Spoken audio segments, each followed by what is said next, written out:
Hello everyone, I'm Tim Morgan. This is X-Plane 11 and the Hot Start TBM 900. In this video today, I'm going to show you the Hot Start TBM 900. Why? Because I love this add-on.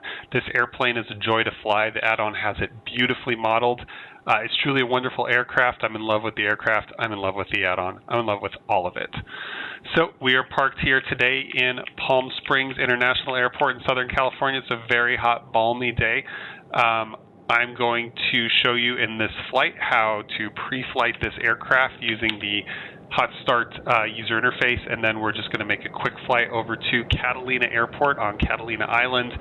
And during the flight, I'm going to show you all about the aircraft. Once we land, I'm going to show you the maintenance facility that the Hot Start add-on gives you so that you can track your maintenance costs in this virtual TBM 900 that you own.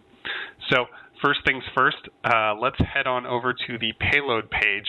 And as you can see here, we have all of the post-flight items, all the static elements attached to the aircraft, and we're going to want to take those off. It's very important to take off these items because they will affect the aircraft in the simulator. For instance, if you try to start the engine with the engine caps on, you're going to overheat the engine and cause hundreds of thousands of dollars in damages right away.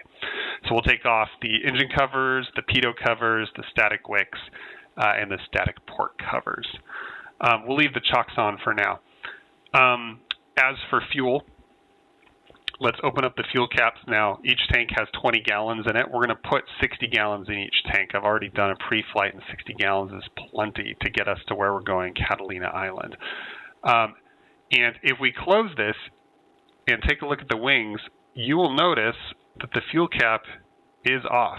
So it's very important to make sure that you close that window in the payload manager and you put the fuel caps back on the aircraft. Otherwise, you're going to be in for a nasty surprise after you take off. Lastly, the payload, we're going to load it with about half full passengers. When we do this, 3 doors open. We have the optional pilot's door installed in this aircraft, and you can see the loading ramp here. We have the main entry door on the left side, and then we have the front cargo door. And so after we load passengers, we have to be sure to close these doors. Now, once we close these doors, it's going to start getting very hot in the aircraft. And if I switch to the interior view, you're going to see that you can see this little red vignetting around the corner. That's telling you that it's hot and uncomfortable in this aircraft. So the sooner we start it up and get the AC on, the sooner we can cool down. So how do we start this aircraft? Well, let's start up here with the crash bar. That's this orange and black striped bar. This crash bar turns off the battery and generator switches all at once, and it also controls the standby essential electric bus. If we turn it on, you'll notice the standby instruments come on, as well as the captain's PFD. These are both on the essential bus. So we simply wait for this to turn on.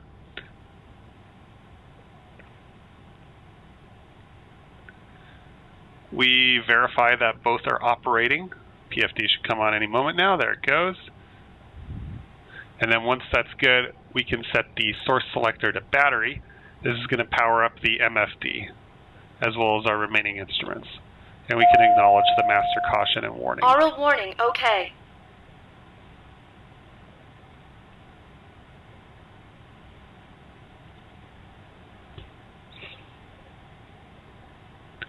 Now, once the MFD is on, we can acknowledge the expiration dates, and the whole rest of this proceeds using the electronic checklist. So down here in the bottom right, let's hit the checklist page. Pause system test.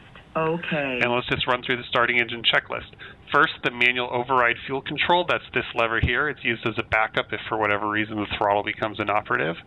That's all the way back. Check it. Throttle in cutoff. Very important that the throttle is in cutoff. I'm going to tell you a little bit about the throttle now. So as you can see, it looks kind of like a gear shifter lever. There's different positions, and you have to lift the throttle to bring it into those positions. This track on the right side, this is the feather side. Whenever the throttle is on this side, the propeller is feathered, and the core is running, but the prop is not turning. In the all the way back position, this is the cutoff position where there's no fuel in the engine. This is what it should be at for start, or else you're going to get a hot start. If you move it forward, you go to the low idle position. Move it forward one notch again, now you're in the high idle position. If you lift the throttle over the gate and move it to the left track, you're in what's called the power position. In all of these positions, the propeller is unfeathered and it's turning. If you move it forward, you're in what's called the flight range, and you're controlling power in flight. There are also two zones when you move it backwards, the taxi zone and the reverse zone, otherwise known as the beta range, and I'll talk more about those later. The important thing to know right now is not to move the throttle into either of those zones when the engine's shut down, or else you will overload the governor. So let's move it back into cutoff before we start the engine. So we verified that it's in cutoff. Now we'll turn on our strobes to let ground crew know that we're about to start the engine. We'll turn on the aux BP fuel pump. That's the auxiliary electric boost pump. We'll turn it on to provide fuel. And we'll verify that the propeller area is clear, and at this point we'll have ground crew remove the chocks. And we're now good to start. Actually, we need to set the parking brake before we do that. So I'm going to push in the brakes, rotate this valve to on, and then release the brakes. Now the parking brakes are on and we can start the engine. So, as in all turboprops, engine start is a very delicate procedure and requires constant attention by the pilot. The critical gauges to look at for engine start are ITT, NG, and torque.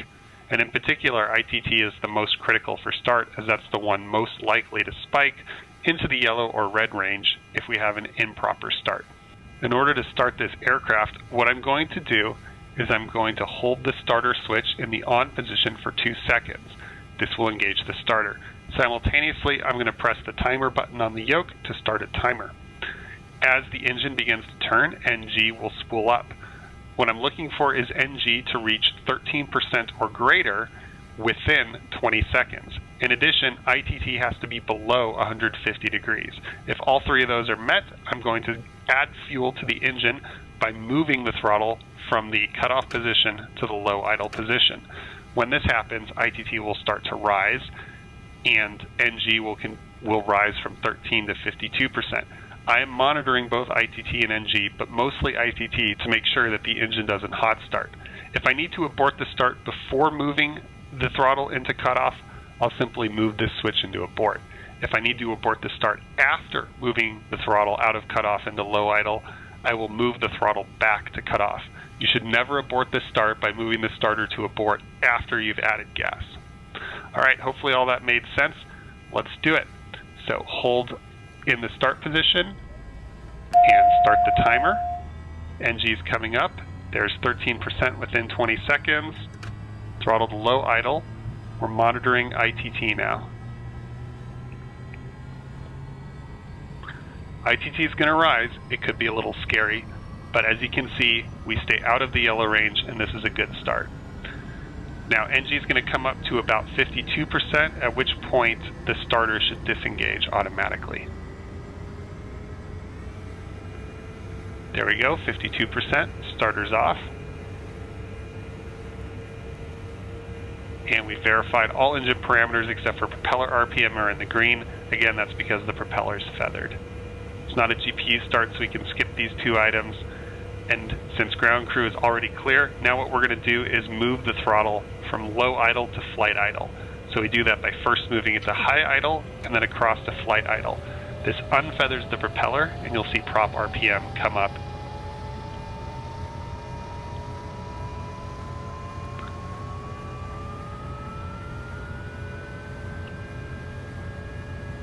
Once we verify that all engine parameters are still good, we can set the aux boost pump to auto, and we use the mechanical boost pump. And then we can turn on the auto fuel selector. Oops. The auto fuel selector does exactly what it says. As you saw, the TBM 900 has two fuel tanks. It has a fuel selector down here in the center console. The auto fuel selector automatically swaps between left and right tanks. On the ground, it does that every 1 minute and 15 seconds. In the air, it does it every 15 minutes.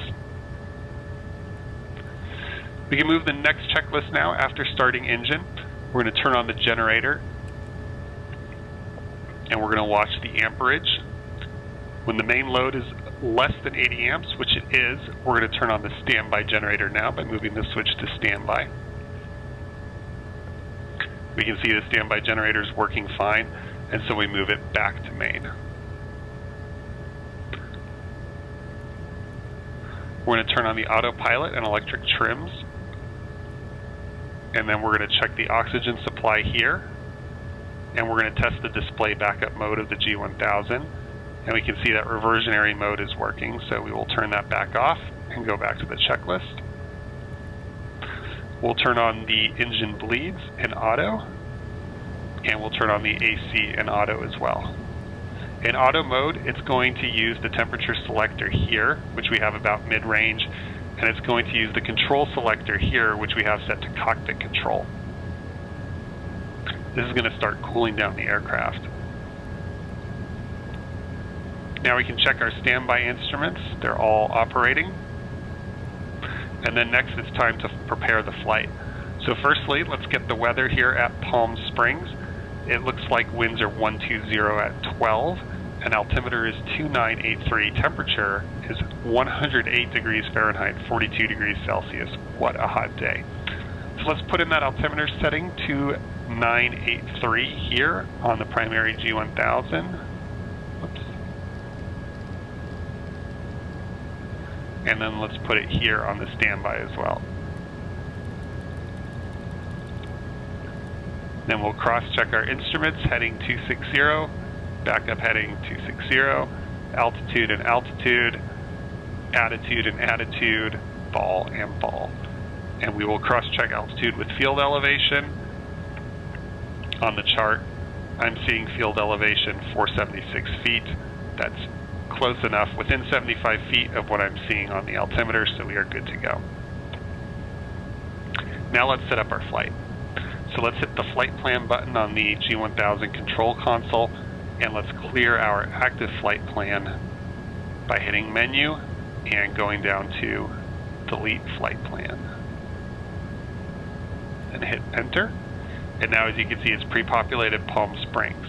Now we have a departure that we're going to fly. Palm Springs is nestled in a valley surrounded by mountainous terrain, so it has a fairly complex departure, which I will brief. So let's hit menu. Oops, no, first let's go to the next empty field, and then hit procedure, and then we're going to choose select departure. Hit enter, and we're going to fly the Cathedral 1 departure off of runway 13 right. Transition to Palm Springs. Now, if we take a look at the departure just briefly, and I'll brief the full departure later, but from Palm Springs it has routing through Bands intersection and then Homeland. So we're going to dial that in now.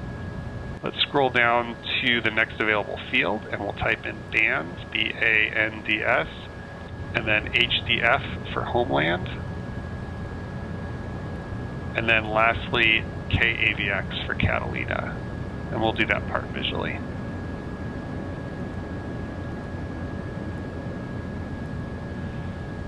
All right, let's switch to wide mode and check our cumulative leg lengths just to make sure that we don't have a flight plan that takes us out into South America or something like that. Cumulative distance of 130 nautical miles, that looks good.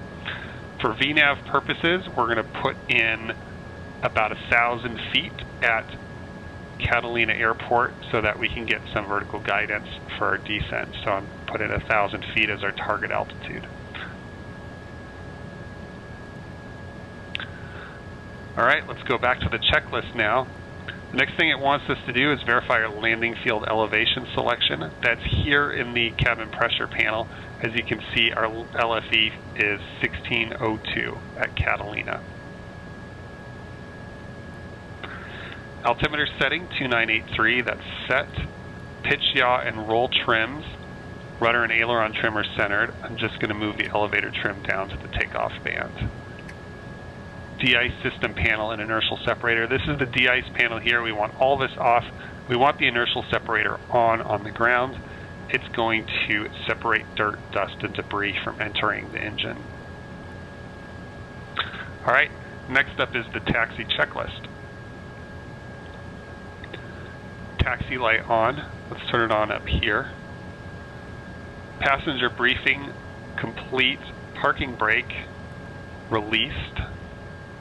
Set the brakes and turn the parking brake off. Left hand brakes, we'll check. So the thing to know about the TBM 900, like most turboprops, is that in idle, it actually moves up. That CAS is for the inertial separator, we'll acknowledge it, is that in the flight idle position, it actually accelerates quite a bit. That's because the engine's running, as you can see, at 70% NG, which is a fairly high idle. So if we were to just release the brakes, you see already off the blocks, this aircraft moves with quite a bit of power. So we're just going to test the brakes quickly as we make a tight 180 towards the runway.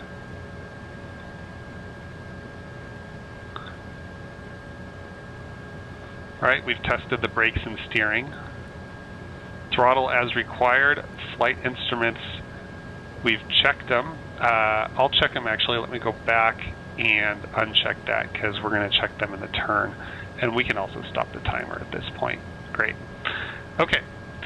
So the TBM 900 also has integration with Avitab. So we can bring our charts up on Avitab. I'm going to bring, whoops, not charts, airports. I'm going to bring the Palm Springs taxi diagram up here for us to use. So let's bring up the taxi diagram and the departure as well, just so we have both of those. And now would be a great time to brief our taxi as well. We're at Signature Flight Support on the west side of the airport. We're going to taxi straight ahead to Whiskey 3 and then make a left on Whiskey up to Lima, and we will hold short at Lima where we will perform our run-up and then take off. We'll perform a takeoff brief when we're on Lima. Okay, let's release the brakes and start taxiing. Now, the TBM 900, like I mentioned, has a fairly powerful idle. So like most aircraft, like most turboprops, it uses feathering to control power. Oops, trying to cut through a tight area here. Like most turboprops, it uses feathering to control acceleration on the ground. So what we do is we lift the aircraft over the gate and bring it into the taxi range. And you'll hear in the taxi range that the aircraft feathers the propeller in order to control acceleration. So we do most of our taxiing actually at a fairly high idle while feathering the propeller to control acceleration. And as you might expect, if you continue to bring the throttle back into reverse, you're going to start moving backwards. We don't use reverse at low speeds because it tends to kick up a lot of FOD, which can get sucked up by the engine. All right, we're on Whiskey, so I'm going to do some gentle turns here and just verify that the needles all move the direction I expect, including the heading indicator, the ball, the standby instruments. And with that done, we're going to mark flight instruments as set. CAS, we would expect to see 3 messages on the CAS, inertial separator on, and then pitot and stall heat off. Landing field elevation we already checked. Next up is the before takeoff checks. These are piston pilots come to a stop when doing this, but if you have 2 people in a TBM, you can have 1 person taxiing and the other person working the checklist. So we can skip the parking brake thing. We can bring the throttle up to flight idle, and then we feather it twice by moving it between the flight range and the feather range. That's once and twice. And now we've tested feathering, and we can bring it back into the taxi range. We're going to set the flaps to takeoff. There's 2 flap settings on the TBM, takeoff and landing.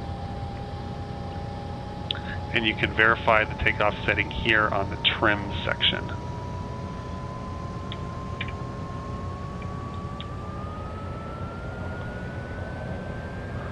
We're going to turn on, we're going to verify that the de-ice panel is set. We're going to check the flight controls. On the left, you can see the spoilers move in concert with the ailerons. On the right, and we can just do a quick check of the elevators. Trims, verify that they're for takeoff, already done. Pilots and passengers table, they have this wonderful table that they can bring out. Let's make sure that they stow it for takeoff. Strobe switch should still be on. It is. CAS display is checked. Fuel, we want to verify we have sufficient quantity for flight and that the auto tank selector has been feeding from both, and so that they have similar quantity. So we do a symmetry check. Flight instruments, we've already checked. Altimeter setting and LFE have been checked. Takeoff distances, I've already confirmed we have sufficient distance for flight. Rotation speed is based on weight. At our current gross weight of 5,600 pounds, rotation speed is going to be 78 knots. Engine instruments, all engine indications are still good. We would not take off if any of these engine instrument indications were not in the green at this point. Same thing with battery charge. We take a look at the battery voltage here. If the battery voltage were abnormally high or abnormally low, we would also not take off. The next checklist is the climb checklist, so we can put the electronic checklist away until we're in the air. Alright, I'm going to stop here and we are going to do our last items before we take off. First things first, let's configure this PFD. The Hot Start TBM has a wonderful implementation of the G1000. Not everything is there. There are some things missing. You'll notice on the system page we do have these excellent synoptics for electric systems, fuel systems, and general systems, which I guess can show you whether pitot heat's on. But there's still a lot missing. Indeed, all the aux pages are missing too. If we run the FMS, you'll see that you can't even get to the sys pages. So, but what is there is implemented well, and that includes one of my favorites, which is synthetic vision. So if we have PFD and then SynVis, we can turn on synthetic vision, including highway in the sky, horizon heading, and airport signs, which I think looks great. We can also turn on and off wind, on and off DME, and bearing 1 and 2 data. I generally leave those off just because I don't really need it unless I'm flying like a full manual raw data approach. And you can also configure your inset as well. So if we go to inset, I like to turn off topo, turn on terrain, and Nexrad for the inset, just so I have some awareness of traffic and terrain, which are the two biggest things to worry about on a departure like this. Now let's configure our autopilot for flight. So we're going to start by turning on the flight director, and not the autopilot, just the flight director. And we're going to set the heading to runway heading. If we reference the airport chart, you'll see that for runway 13, runway heading is 130 exactly. So let's turn the heading bug to 130. There we go, heading 130 is set. And we will arm the autopilot and flight director in nav mode so it will fly the departure right off the runway. Climb in the TBM 900 is very simple. We pretty much, on the way up, we pretty much always use flight level change at 124 knots is our climb speed. So let's set that.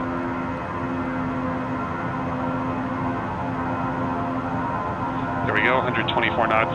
For descents, we always use vertical speed mode generally, and we descend between 1,500 and 2,500 feet per minute. So, taking the runway now, we are going to turn on our landing lights in pulse mode. Landing lights are a little confusing how they work. They can either pulse left and right, wig-wag, or they can be steady burning. If you have the taxi light on and you have pulse on, pulse overrides that. But if you have the landing light on, that overrides pulse and makes it steady. So in order to have pulse, you need pulse light on, and the landing light has to be either in taxi or off. Just a bit confusing. It's not nighttime, so we'll leave the nav lights off. And since we are about to take off, I'm going to turn on the two pitot heaters and the stall heater, and we should have no more CAS messages except inertial separator on. We're going to leave the inertial separator on until we're out of bird strike territory. So above about 4,000 feet is when we'll have the inertial separator off. Speaking of climbing, we should set our target altitude as well. For this flight, we'll be climbing to flight level 200. So I'm just going to roll the altitude bug up to 20,000 feet. Normally, of course, we'd be cleared to a particular intermediate altitude, but since I'm not simulating ATC, we might as well just climb the whole way to flight level 200. The TBM can go to 31,000 feet total, and it's limited by its max pressure differential of 6.1 psi. It is RVSM approved, so you can't fly above 29,000 feet if you as a pilot are also RVSM approved. Alright, let's make sure that we have the departure on the AviTab ESB. We'll just verify our runway and intersection, 13 right at Lima, do a quick final check, and let's depart.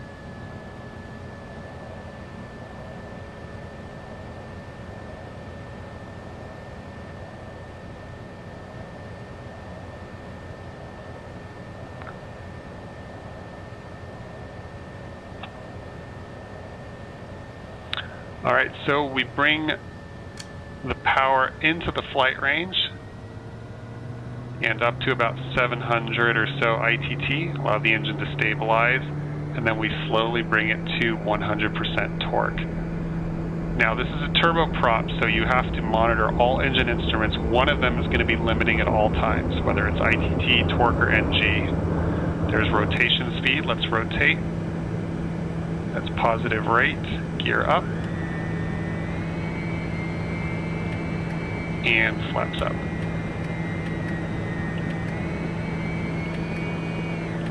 And now we can accelerate to 124 knots and turn on the autopilot.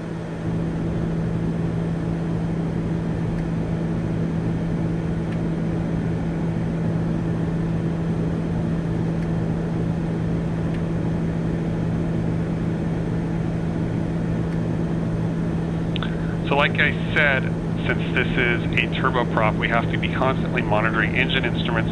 One of these is going to be limiting at all times, whether it's torque, NG, or ITT. We basically can push the engine as far as it can go until one of these engine instruments is about to redline, and then we can't go any further. Alright, let's do our climb checklist now.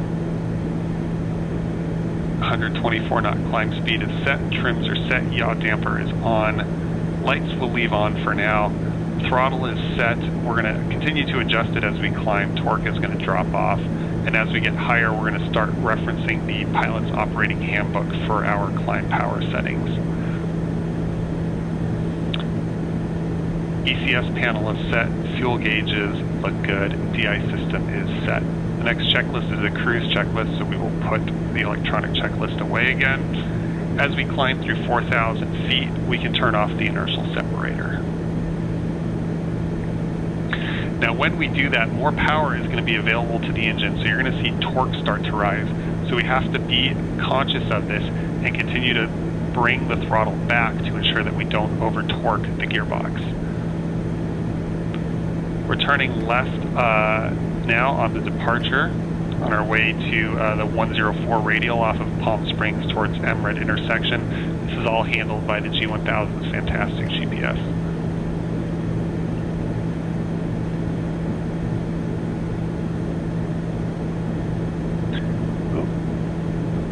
Let's bring the torque back. As you can see, we let it get to the yellow into the red. Short excursions like this obviously should be avoided, but fortunately don't pose a permanent problem.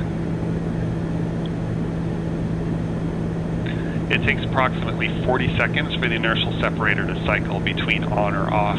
During this time, if you are turning off the inertial separator, you can expect the torque to rise. If you're turning on the inertial separator, you can expect the ITT to rise. And like the checklist said in the climb, we should be monitoring the fuel quantity gauge. 15-gallon difference between these two is the maximum permissible. If we see more than 15 gallons, we're going to get a CAS message, and we're not going to be able to use the auto fuel selector, or we're going to have to hit the shift button manually to shift between tanks. We're coming through 10,000 now, so I'm going to turn off the landing light, and we can tell our passengers that they're now free to roam about the cabin, though I'm not exactly sure where they would go.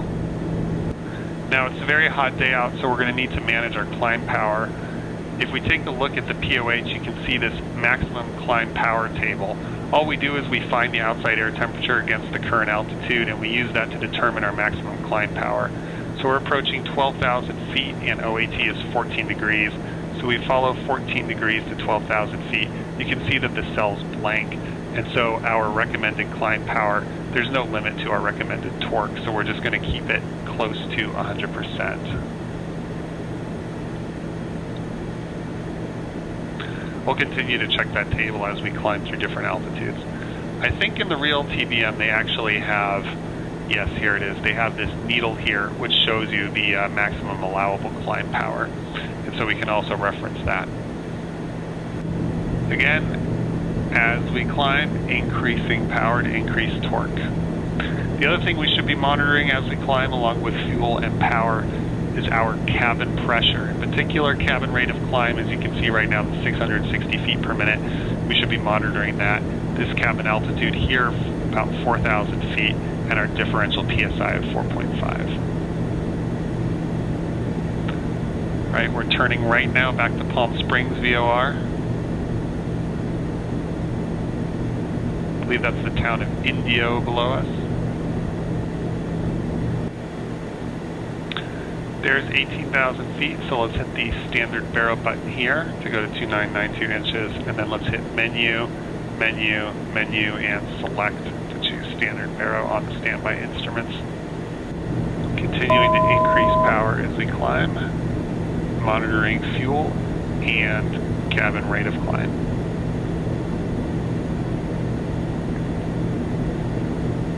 That's 1,000 to go.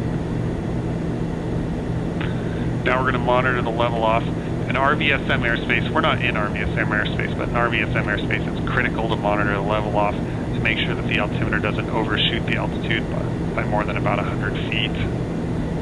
And it looks like it's doing a great job of capturing it, maybe like a 30-foot overshoot. Now we can run the cruise checklist.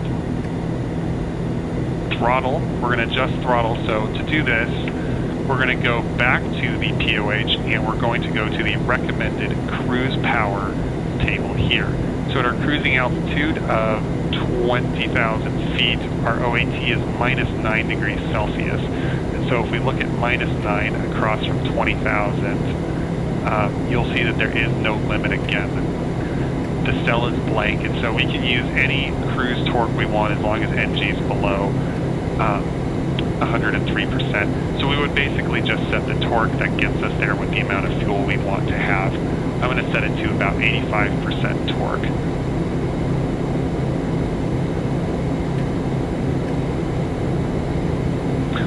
So throttle's adjusted. Pressurization check. We're at 5.2 psi differential. Cabin's no longer climbing, and cabin altitude is 5,600 feet. And then, as always with the climb, we'll be regularly monitoring the fuel gauges, including consumption, symmetry, and all that.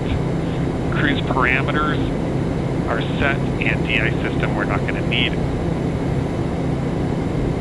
It's still even as hot as minus 9 up here at 20,000 feet. Next checklist is the descent checklist.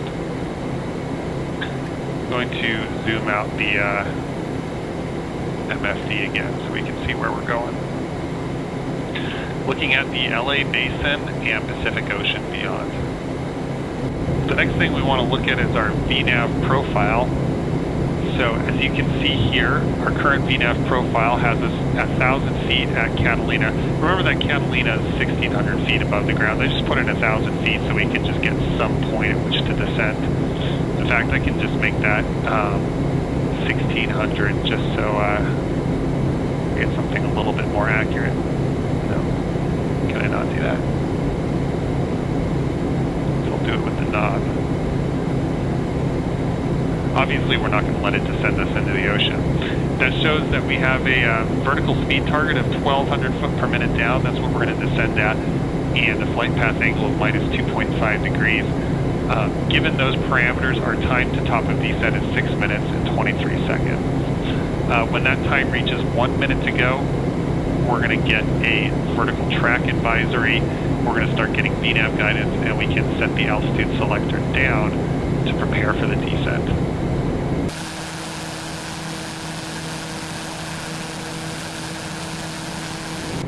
All right, as you can see, vertical track is coming in. This needle's starting to move down. So let's roll the altitude selector down to 2,600 feet, about 100 feet above airport elevation, where we can visually acquire the airport.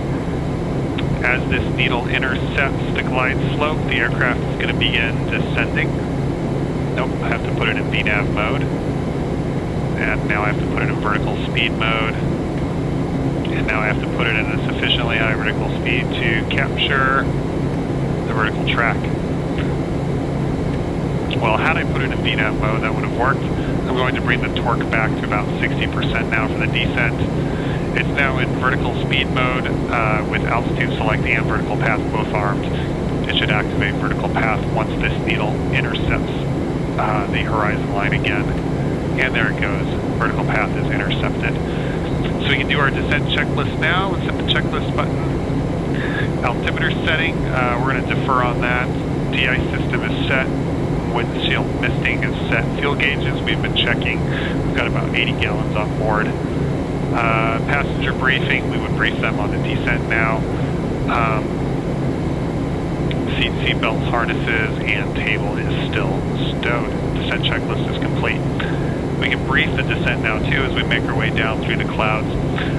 It's below freezing and we're going through the clouds, so it's important that we check for ice. The hot start TBM does indeed simulate ice. You can see ice form on the leading edge of these de-ice boots here, at which point you would have to turn on airframe de-ice. It's fully automatic in the TBM. It will cycle the boots for you automatically. You don't have to do that yourself. Anyway, as I was saying, let's get to the approach brief now. So let's put in KAVX, Catalina. And we're going to be flying a visual approach, so I'm not going to bother briefing any ILS approaches. The winds currently favor runway 22. Let's take a look at the airport diagram. So as you can see, here's runway 22, and we can come off basically at any point on the left side and then taxi to the midpoint of the airport where we can shut down. Catalina, of course, requires a more significant arrival brief than that. There are some interesting things about landing at Catalina. It's kind of a pinnacle landing. It's at the top of a plateau. There can be some interesting winds on final as well, some visual illusions. If you ever fly to Catalina, I would recommend reading the available documentation out there so that you become familiar with the unique requirements of landing at this airport. We're below 18,000 feet now. I'm going to get the weather at Catalina and set the altimeter. Current altimeter at Catalina is 2998. So let's hit the standard barrel button again. Roll this up to 2998. As we do that, the vertical speed is going to shallow out to maintain vertical path. And we can set the standby to 2998 as well. Torque is going to come up as we descend. As you can see, it already went from 60 to 66, so we have to monitor torque as we descend.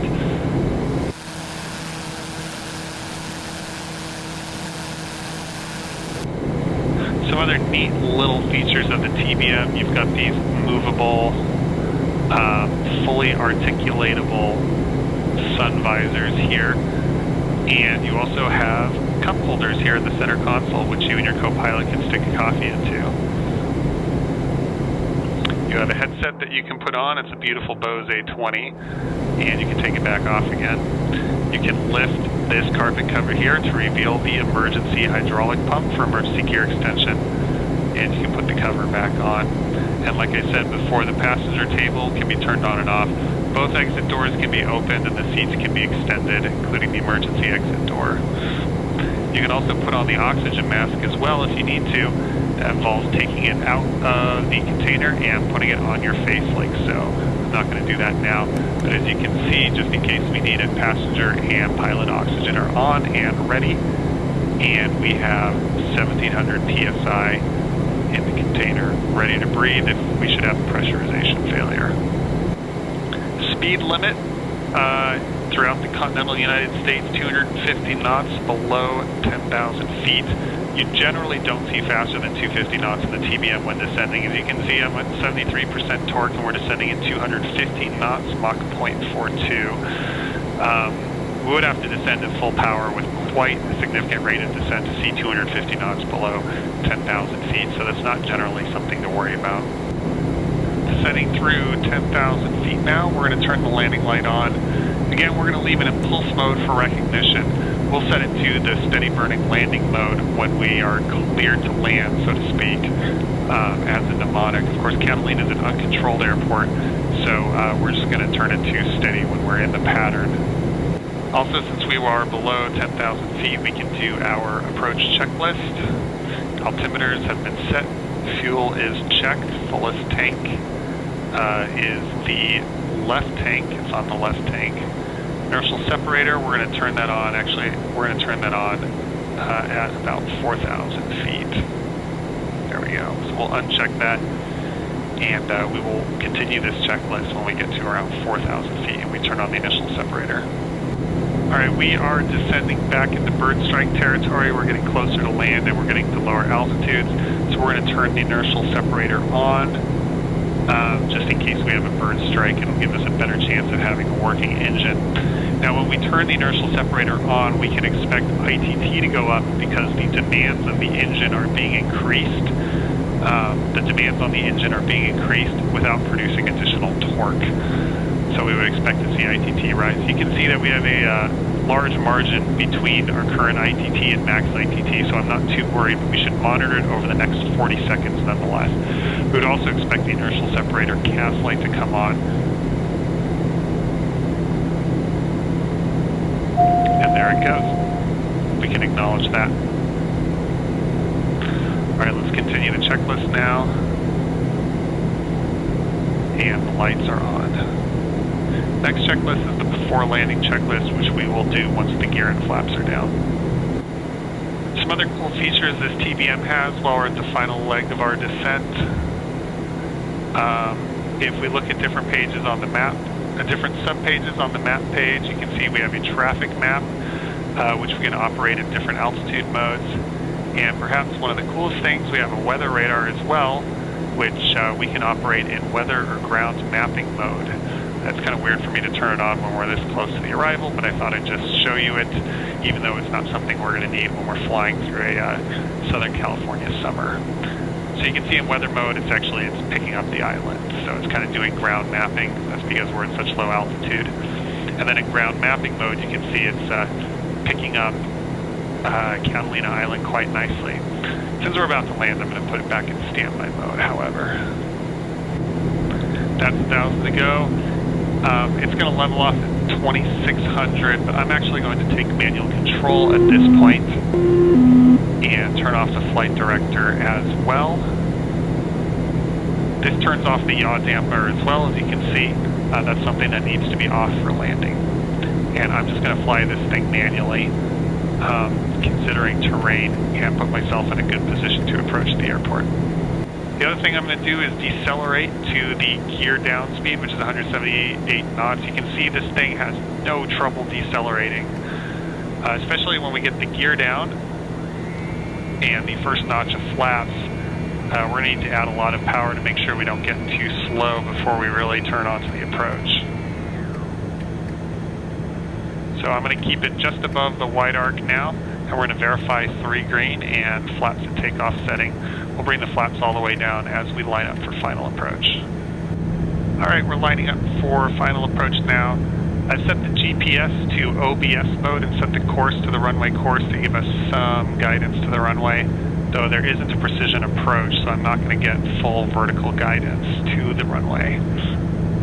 We're going to bring the power back, take it down to the wide arc, and you can see the airport there. We're lined up with the runway and the tricolor VASI. We're in the wide arc now, so I'm going to bring the flaps down to landing, turn on the landing light, and we can run our before landing checklist. Gear down, flaps full, autopilot and yaw dampener are off. This nose has a tendency to rise. You can see the speed's getting low. That always happens when I put in full flaps. The other thing you can see on the primary flight display are those gray boxes.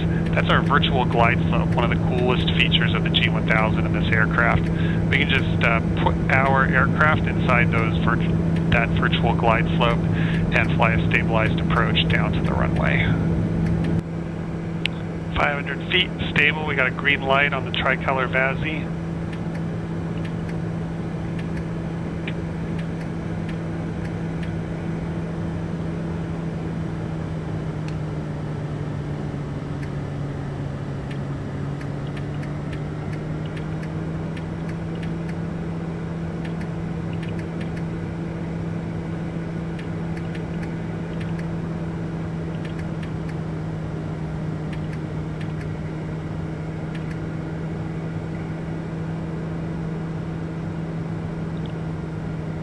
Airspeed. And then we bring the throttle into the reverse range and apply minimal braking as necessary to come to a stop. As we get below 40 knots, we bring the throttle out of reverse, again because it can tend to suck up FOD. And we use brakes to slow down to taxi speed. We'll come off to the left here.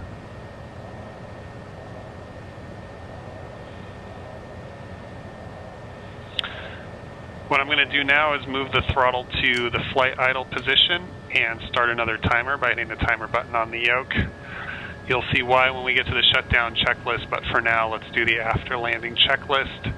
So first of all, we want our pitot and stall heater off. We want to leave the inertial separator on though because we're on the ground and we could be sucking up FOD. Weather radar, we already turned it off. Transponder is automatic. Flaps up. Strobes, we'll leave them on because the engine's still running, but we will turn off the landing light. And we can reset our trims. The elevator trim has got to go down to the takeoff position. The rudder and aileron trim are fine, however. I'm going to keep the throttle at the flight idle range because we need to have 2 minutes in that position before we can shut down, and the sooner we can get that started, the sooner we can shut down and stop burning gas. So I'm mostly going to be pumping the brakes in order to maintain speed here. About 5 seconds on the brakes, 5 seconds off the brakes should do it. Tight taxi here. I would appreciate having some ground crew to help me maneuver between the Caravan and the Skyhawk here.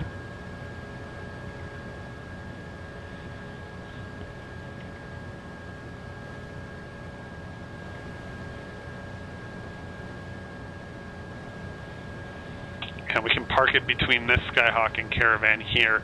This would be a great opportunity to show you the tow features. So let's just inch the airplane up here. That's good. We'll set the parking brake and acknowledge the CAS warning. We can put the Avi tab away, and then we can go to the next checklist. Parking brake, lead switch off. AC switch off. Throttle flight idle. Has it been 2 minutes? Somebody stopped the timer. Wasn't me. All right, well, it's been about 2 minutes, so we can continue with the checklist. Taxi and strobe light off. AP trims off. Throttle cutoff. But we want to leave it in low idle for at least 15 seconds. I'm going to start another timer for that before moving it to cutoff. And we can also turn off the inertial separator.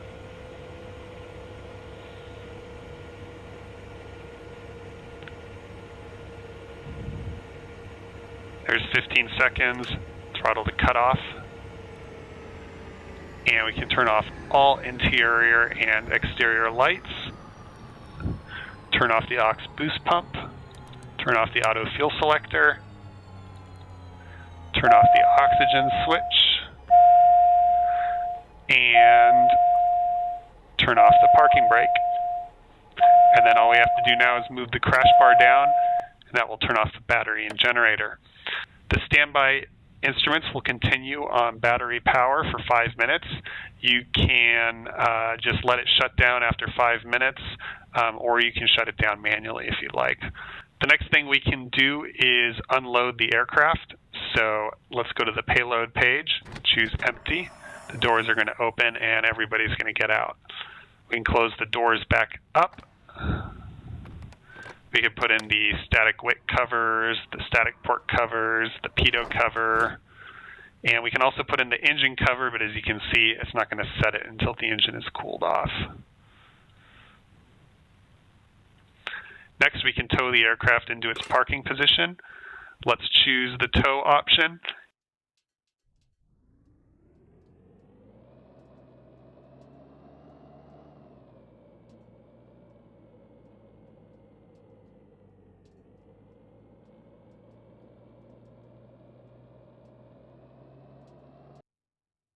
All right, not too bad.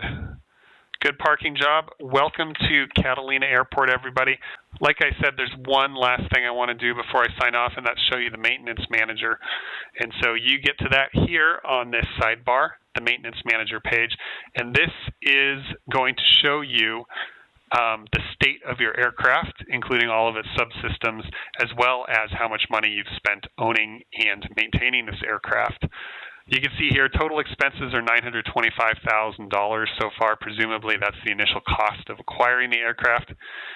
If we go to the engine page, we can choose Open Engine, and that's going to show us the condition of all of the components of the engine. You can hover over them and see what parts of the engine are what. It's a great way to learn about the internals of the Pratt & Whitney PT6 inside the TBM 900, and you can see the cost of repairing and replacing all of these engine components, and these costs can add on quick. Look, if you bust your turbines, it's $350,000 to replace them. Good thing mine are as new.